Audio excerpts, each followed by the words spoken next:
Ulamolardan biri shunday bir chiroyli bir hikmatli so'zni aytadi. Aqlli, xushyor, ziyrak odam 3 ishni qiladi. Dunyo uni tark qilib yormasdan turib, dunyoda tark qiladi.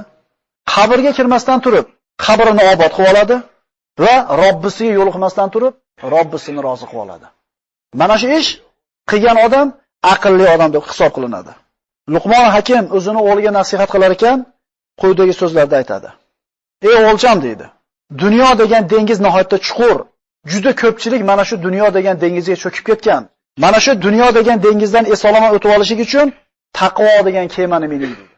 Taqvo degan kemani mining, mana shu dengizda omonda qolasiz. Siz bilan bizda ham mana shu taqvo degan sifat bo'lmaydigan bo'lsa, bu dengizga cho'kib ketishimiz muqarrar bo'lgan ishlardan. Ibn Muborak shunday so'raldi. Haqiqiy aqlli odam kim deb so'radi. U kishi javob berdi, ulamolar dedi. Ulamolar degani faqat ilmli odamni tushunmaylik.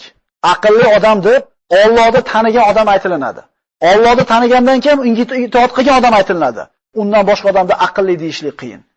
Chunki ertaga jahannamga ketishligini eshitib turib, bilib turib, yana shu ma'siyat qilayotgan odamni aqlli deyishlik qiyin. Bilib turib o'zini o'tga urayotgan odam aqlli deyilmaydi.